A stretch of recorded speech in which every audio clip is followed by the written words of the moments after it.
ابويا قاعد في مره في ساعه عنطزه وقاعد كده في البيت وقاعد نفس القعده المرحرحه. قام نادي ولا يا نيله ولا يا قطران، انا نيله واخويا قطران، تعالوا. انا قمت طالع اجري ملبي النداء. اخويا كان في ايده حاجه قام بديها على نداء ابويا قضاه، رحنا له احنا الاتنين اوامرك. خلص الموقف، انا حسيت ان هو عدى في المنياسي. جه بعدها احنا الاتنين محتاجين نفس الحاجه طلبناها من ولي امرنا، بنقول لك الشيء الفلاني، عينينا باظه عليه من العين دي قبل العين دي. تاني يوم لقينا حاجه واحده اللي جت. طب احنا طالبين منك اتنين، خسعت مننا ليه؟ شرح لنا الموقف. اصلك انت كلمتك عزيزه عليا، ليه؟ لما ناديتك انت ما كدبتش خبر وجيت جري لحد عندي، فانت اصبحت في منزله عندي غير السهن التاني. طب تمام لحد كده؟ ولله المثل الاعلى. دلوقتي ربنا امرنا ب5 صلوات، اولهم الفجر. يعني اول نداء ربنا بينادي علينا فيه هو صلاة الفجر، الاذان الاول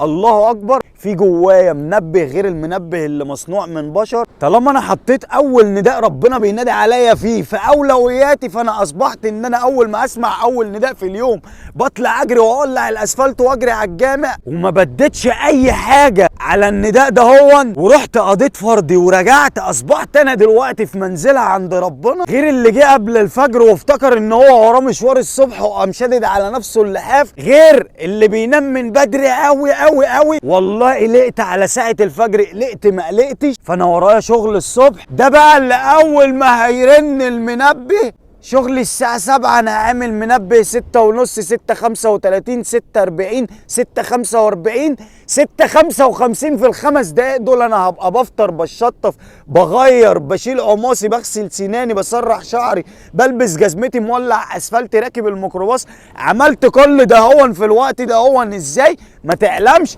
بس أنا عشان حاطط ميعاد الشغل ده في أولوياتي، فأصبحت كده الكفة مش متساوية. أصبحت أنا دلوقتي لما أدعي وأقول يا رب واللي جنبي يدعي ويقول يا رب، طب ايه الدنيا؟ لما ناديت عليكم مين جالي؟ الله اكبر، حي على الفلاح. مين كان حاططني في اولوياته وجه جري لحد عندي؟ فانت اصبحت في منزله غير المنزله. هو انت سايب احداث الدنيا دي كلها واخواتنا اللي هناك عارفهم مش عارفين نعملوا لهم حاجه، سايب كل ده وبتتكلم على صلاه الفجر وتلبي النداء وابوك اللي قاعد بجلابيه مرحرحه؟ اقول لك لان احنا عاجزين، عندنا رجلينا بس مشلولين، عندنا لساننا بس خرس، نفسنا نعمل بس ما باليد حيله. قالك مفيش في ايدك الا الدعاء. طب الدعاء ده هو كلمتك اللي هي المفروض تبقى عزيزه عند ربنا ويلبيها لك. طب عشان توصل للمنزله دي تعمل ايه؟ تبقى قريب من ربنا. طب ابقى قريب من ربنا ازاي؟ ان انا اتواصل مع ربنا. طب اتواصل ازاي؟ احافظ على ال5 فروض. طب اولهم ايه؟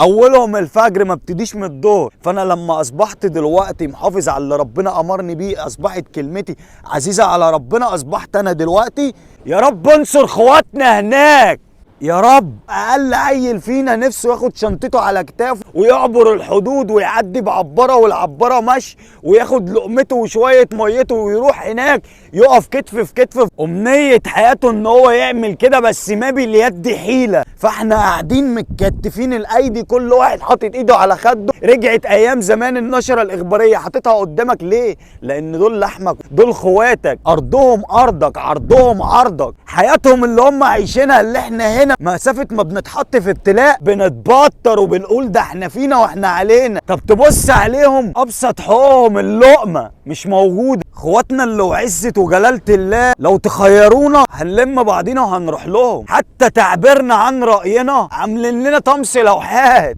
حط شريطة على بقك، انت هنا العالم ده كله بتاعنا، تقعد فيه تقول رأيك اللي يعجبنا. لما هيعجبنا هنقوله عليها حرية رأي، مش هتعجبنا انت متحجم هفعصك.